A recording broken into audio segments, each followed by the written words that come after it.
भारतीय वायुसेना का आज 51वां स्थापना दिवस। भोपाल में फाइटर जेट्स ने दिखाई करतब। मिराज, तेजस, जगुआर समेत 30 से ज्यादा एयरक्राफ्ट ने रिहर्सल की। एयर शो में तेजस, मिराज, आकाश, गंगा, चिनुक, रुद्र, बादल, शमशेर लड़ाकू विमान ने दिखाई करतब। आसमान में लड़ाकू विमानों का करतब देख लोग उत्साहित हुए। The Su-30 heralds it with fireworks in the skies of Bhopal. And now, as the name suggests, she slides forward and downwards. This maneuver, she suggests, she slides forward and...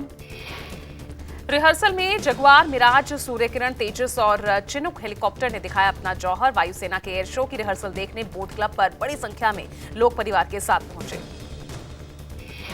समारोह में Suryakiran aerobatic team, Sarang helicopter display team और Akash Ganga team ने हैरत अंगेज प्रदर्शन किए। दिल्ली में ISIS के 3 आतंकियों की तलाश। एनआईए ने कई जगह छापेमारी की। 3-3 लाख के नामी है फरार आतंकी। एनआईए और पुणे पुलिस का जॉइंट ऑपरेशन। मोहम्मद शाहनवाज आलम उर्फ शैफी अब्दुल्ला, रिजवान अब्दुल हाजी अली और अब्दुल्ला फयाज शेख की तलाश। एमपी के पहले चुनावी दौरे पर राहुल गांधी थोड़ी देर में शाजापुर के काली पीपल में जन आक्रोश यात्रा में भरेंगे हुंकार। काला पीपल विधानसभा से राहुल करेंगे चुनाव प्रचार का शंखनाद। कमलनाथ, सुरजेवाला, दिग्विजय समेत कई दिग्गज नेता होंगे शामिल। जनसभा के दौरान राहुल गांधी किसानों को लेकर कर सकते हैं बड़ा ऐलान। 19 सितंबर से सभी विधानसभा सीटों से कांग्रेस ने 7 अलग अलग जन आक्रोश यात्राएं निकाली। दिल्ली के भारत मंडपम पहुंचे प्रधानमंत्री मोदी। पीएम मोदी ने आकांक्षी ब्लॉकों के लिए संकल्प सप्ताह वाले कार्यक्रम का शुभारंभ किया। भारत मंडपम में पंचायत और ब्लॉक स्तर के जनप्रतिनिधि रहे मौजूद। पीएम मोदी ने भारत मंडपम में लगी प्रदर्शनी और सामानों का भी निरीक्षण किया। पीएम मोदी ने जनप्रतिनिधियों से बात की, अलग अलग क्षेत्रों के बारे में जानकारी हासिल की और सरकार द्वारा चलाए गए कार्यक्रमों के बारे में पूछा। आज छत्तीसगढ़ के चुनावी दौरे पर पीएम नरेंद्र मोदी बिलासपुर में बीजेपी की परिवर्तन यात्रा के समापन कार्यक्रम में होंगे शामिल। पीएम मोदी का यह तीसरा छत्तीसगढ़ दौरा है। 3 दिन बाद 3 अक्टूबर को जगतपुर में फिर चुनावी बिगुल फूंकेंगे। इस चुनावी साल में रायपुर के बाद बिलासपुर में पीएम मोदी की दूसरी सभा है और काफी अहम मानी जा रही है। पीएम यहां से कोई बड़ा ऐलान कर सकते हैं। गुजरात दौरे पर अमित शाह ने अहमदाबाद के सरखेज में ओकाफ झील नवीनीकरण कार्य का भूमि पूजन किया। गुजरात में अमित शाह 7 कार्यक्रमों में हिस्सा लेंगे। करीब 1651 करोड़ की परियोजनाओं का शिलान्यास और उद्घाटन करेंगे। अहमदाबाद आए संघ प्रमुख मोहन भागवत से भी मुलाकात कर सकते हैं अमित शाह। आरएसएस चीफ भागवत से मुलाकात के दौरान सीएम और मंत्री भी मौजूद रह सकते हैं। मणिपुर में फिर हुई हिंसा पर बोले सीएम बीरेन सिंह, कहा जरूर पकड़े जाएंगे अपराधी, सीबीआई जांच जारी। अभी हम डिटेल नहीं बोल सकते, जरूर पकड़ेंगे कल्प्रिट को। सर मॉब जो कार्रवाई कर रही है सर, रोजाना रात में आपके घर तक भी पहुंच गई थी, उस पर नहीं, अभी सेंटीमेंट में थोड़ा हो रहा है, ये हो जाएगा, ठीक हो जाएगा। 2 छात्रों का शव मिलने के बाद एक बार फिर तनाव। पर इम्फाल घाटी में कर्फ्यू में ढील दी गई है। गैरकानूनी सभा, धरना प्रदर्शन पर रोक जारी रहेगी। कनाडा के बाद स्कॉटलैंड में खालिस्तानी समर्थकों की करतूत सामने आई। स्कॉटलैंड भारतीय उच्चायुक्त को गुरुद्वारे में जाने से रोका गया। ब्रिटिश खालिस्तानी समर्थकों ने ब्रिटेन में भारतीय उच्चायुक्त विक्रम दोरईस्वामी से मिसबिहेव किया। भारतीय उच्चायुक्त को कार से नीचे नहीं उतरने दिया। दोरईस्वामी ने अल्बर्ट ड्राइव पर ग्लासगो गुरुद्वारा समिति के साथ बैठक करने गए थे। लोगों ने उच्चायुक्त से कहा, ब्रिटेन के किसी भी गुरुद्वारे में भारतीय अधिकारियों का स्वागत नहीं है। अमेरिका में भारत कनाडा विवाद पर विदेश मंत्री डॉक्टर एस जयशंकर ने रखी अपनी राय। कहा, हमारे राजनयिक को कनाडा में धमकाया जाता है, खुद को असुरक्षित महसूस कर रहे हैं दूतावास। अभिव्यक्ति की आजादी पर कनाडा को खरी खरी सुनाते हुए जयशंकर ने कहा, मुझे नहीं पता कि मैं गतिरोध शब्द का इस्तेमाल करूं या नहीं। जयशंकर ने कहा, कनाडा में उन लोगों को बढ़ावा दिया जा रहा जो खुलकर हिंसा की वकालत करते हैं। आंतरिक राजनीति की मजबूरियों के चलते ऐसे लोगों को खुली छूट दी जा रही है। एस जयशंकर ने कहा, अगर कनाडा हमारे साथ कुछ सबूत साझा करने के लिए तैयार है तो हम भी इस पर विचार करने के लिए तैयार हैं। भारत कनाडा विवाद को सिख समुदाय से ना जोड़े, विदेश मंत्री ने कहा, सिख समुदाय के मुद्दों पर पिछले 10 सालों में मोदी सरकार ने जितना ध्यान दिया उससे आज हर कोई वाकिफ है। भारत कनाडा विवाद पर अमेरिकी विदेश मंत्री एंटनी ब्लिंकन ने कहा, हम कनाडा के प्रधानमंत्री जस्टिन ट्रूडो के आरोपों को लेकर चिंतित हैं। एंटनी ब्लिंकन ने कहा, हमने इस मसले पर भारत सरकार के साथ बातचीत की है, जांच में कनाडा के साथ काम करने का आग्रह किया है। ठाकुर ब्राह्मण विवाद को लेकर बोली पूर्व लोकसभा स्पीकर मीरा कुमार, कहा, ठाकुर ब्राह्मण को लेकर हो रही बयानबाजी से बिहार की छवि खराब हो रही है। इस विषय को बंद कर देना चाहिए। इस विषय पर यहाँ पर विवाद हो रहा है, वो बिहार की छवि के लिए अच्छा नहीं। मीरा कुमार ने ठाकुर को लेकर हो रही बयानबाजी को गलत बताया, कहा, बिहार के ऐसे विषय को बंद करना चाहिए। कांग्रेस, जेडीयू, राजद सब साथ में हैं और सब में सद्भावना है। मुख्यमंत्री नीतीश के काफिले की वजह से 1 घंटे तक मासूम बच्चे को ले जा रही एम्बुलेंस को रोका गया, दिखा पटना पुलिस का अमानवीय चेहरा। मां पुलिस के सामने गुहार लगाती रही, मां रोती रही, गिड़गिड़ाती रही, पर पुलिस ने एम्बुलेंस को नहीं जाने दिया। मुख्यमंत्री नीतीश कुमार नालंदा के एथेनॉल फैक्ट्री का उद्घाटन कर वापस पटना लौट रहे थे और इसी दौरान पटना से सटे फतुहा में रोकी गई एम्बुलेंस। बीजेपी ने साधा नीतीश कुमार पर निशाना। बीजेपी प्रवक्ता रामसागर सिंह और प्रेम रंजन पटेल बोले, पीएम मोदी अपना काफिला रोककर एम्बुलेंस को रास्ता देते हैं, लेकिन नीतीश ऐसा करना जरूरी नहीं समझते।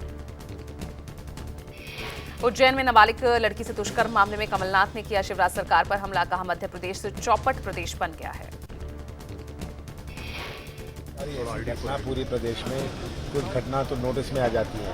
ऐसी घटनाएं रोज दिन पर दिन पता नहीं कितनी होती हैं प्रदेश में, जो जिसकी जानकारी नहीं होती। आज ये चौपट प्रदेश बन गया। कांग्रेस नेता कमलनाथ ने कहा, राज्य में ऐसी बहुत सी घटनाएं होती रहती हैं जिन पर किसी का ध्यान नहीं जाता। राज्य में कई ऐसी घटनाएं होती हैं जिनकी जानकारी हमें नहीं मिल पाती। उज्जैन में 25 सितंबर को हुआ था नाबालिग के साथ दुष्कर्म, खून से लथपथ बेहोश की हालत में पड़ी मिली थी नाबालिग।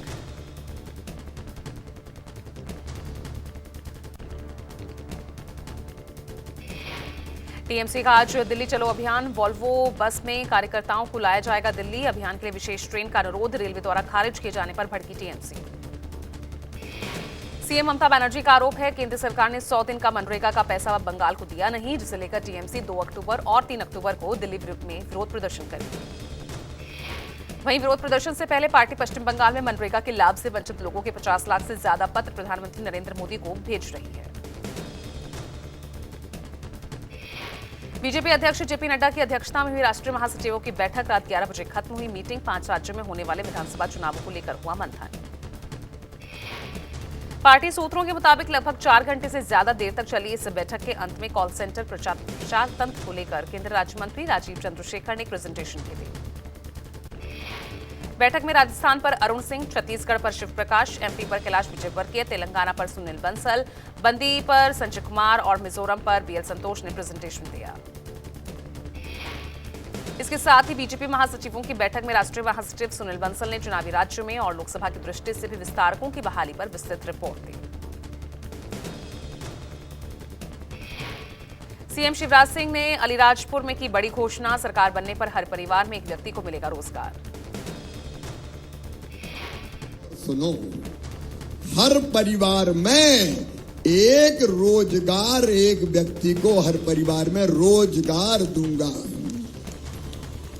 हर परिवार में एक व्यक्ति को रोजगार, नागर हर परिवार में, ताकि पलायन।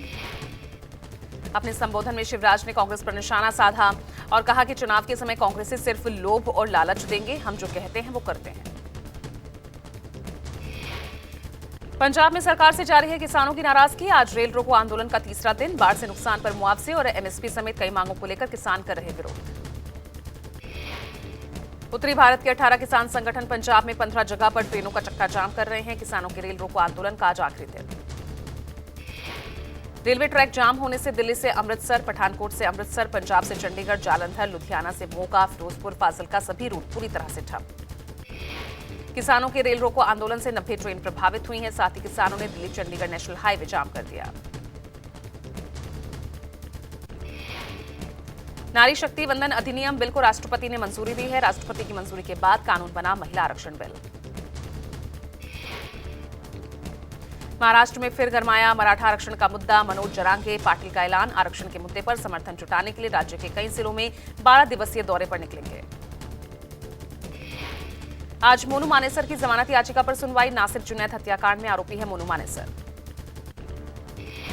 शरद पवार पार्टी कैडर को जमीनी स्तर पर जोड़ने में जुटे। आज एनसीपी अध्यक्ष लातूर जिले में जनसभा को करेंगे संबोधित। एमपी के रतलाम में लक्ष्मी नारायण पांडे की प्रतिमा का आज सीएम शिवराज सिंह करेंगे अनावरण। साथ ही पूर्व सांसद पांडे पर लिखी गई पुस्तक युग पुरुष बापूजी का विमोचन भी करेंगे। कांग्रेस के सीनियर ऑब्जर्वर मधुसूदन मिस्त्री आज जयपुर दौरे पर। चुनावी रणनीति टिकटों की पहली सूची जारी करने को लेकर अशोक गहलोत पीसीसी अध्यक्ष गोविंद सिंह डोटासरा से भी करेंगे चर्चा।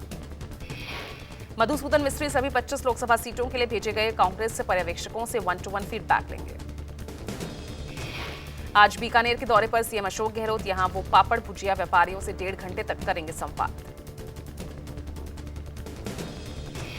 कैंटीन में सीट को लेकर बवाल ऐसा बढ़ा कि हालात पर काबू पाने के लिए पीएसी समेत भारी मात्रा में सुरक्षा बल की तैनाती की गई। अहमदाबाद की साइबर सेल पुलिस ने कनाडा से ऑपरेट कर रहे ड्रग सप्लाई गैंग का पर्दाफाश किया। एयरपोर्ट से 50 लाख की ड्रग्स बरामद की। डार्क वेब के जरिए ऑनलाइन पार्टी के लिए ड्रग्स बुक की जाती थी। अंतर्राष्ट्रीय कुरियर कंपनी के जरिए किताबों खिलौनों को सप्लाई किया जा रहा था। किताब के पन्ने को ड्रग्स में भिगोकर रखा जाता था। किताब की डिलीवरी होने के बाद पन्नों को पीस करके ड्रग्स तैयार किया जाता था। चंडीगढ़ में विजिलेंस विभाग में बीजेपी नेता मनप्रीत सिंह बादल के आवास पर छापेमारी। डीएसपी कुलवंत सिंह ने कहा, हमें यहां पर कुछ भी नहीं मिला। विजिलेंस ने 25 सितंबर को मनप्रीत सिंह बादल पर दर्ज किया था मामला। 26 सितंबर को जारी हुआ था गिरफ्तारी वारंट। शिमला में भी ठिकानों पर हुई छापेमारी। हरियाणा के गृह मंत्री अनिल विज ने कहा, कांग्रेस और आप एक ही हैं। आप इन्हें INDI पार्टी के कार्यक्रमों में एक साथ देख सकते हैं। इनका अपना ही हिसाब किताब है। अन्ना द्रमुक महासचिव पलानीस्वामी ने हरित क्रांति के जनक MS स्वामीनाथन के पार्थिव शरीर को दिया अंतिम सम्मान। यूपी के अयोध्या पहुंचे अभिनेता अनुपम खेर। हनुमानगढ़ी मंदिर में की पूजा अर्चना। रामलला के दर्शन किए। तमिलनाडु के विरुधुनगर राज्यपाल RN रवि ने विभिन्न व्यवसायों के प्रतिनिधियों से बातचीत की। पीएम विश्वकर्मा योजना को लेकर बातचीत की। भारी बारिश के बाद चेन्नई के क्रोमपेट GST रोड पर हुआ जलभराव। लगा ट्रैफिक जाम। भारी बारिश के बाद चेन्नई के सेदापेट में बड़ा हादसा। पेट्रोल पंप की छत गिरी। हादसे में 6 लोग घायल। एशियाई खेलों के 7वें दिन शूटिंग में भारत को एक और medal. 10 metre air pistol mixed team event में सरबजोत और दिव्या ने सिल्वर जीता। भारत मेडल टैली में चौथे नंबर पर। भारत अब तक 34 मेडल जीत चुका है। 8 गोल्ड, 13 सिल्वर, 13 ब्रॉन्ज मेडल भी जीता। 72 साल के इतिहास में एशियाड में भारत का सर्वश्रेष्ठ प्रदर्शन। भारत की शूटिंग में हुए 19 मेडल, जिनमें 6 गोल्ड, 8 सिल्वर, 5 ब्रॉन्ज शामिल। 2000 के नोट बदलने का आज आखिरी दिन है। आरबीआई ने बीते 19 मई को 2000 के नोट को चलन से बाहर करने का ऐलान किया था। 30 सितंबर यानी आज तक इन्हें बैंकों और आरबीआई के 19 क्षेत्रीय कार्यालयों में जमा करने या अन्य नोटों से बदलने की डेडलाइन तय की थी। नेशनल हाईवे पर चलने वालों के लिए गुड न्यूज। नितिन गडकरी ने कहा, साल के अंत तक गड्ढा मुक्त हो जाएंगे देश के सभी राष्ट्रीय राजमार्ग। पेट्रोल डीजल के दामों में नहीं होगी बढ़ोतरी। केंद्रीय मंत्री हरदीप सिंह पुरी ने कहा। चीनी की बढ़ती कीमतों पर केंद्र सरकार का एक्शन। आने वाले सीजन में सरकार चीनी के एक्सपोर्ट पर बैन लगा सकती है। विदेशी मुद्रा भंडार में आई गिरावट। लगातार 2 हफ्तों में कुल $5.9 अरब की गिरावट।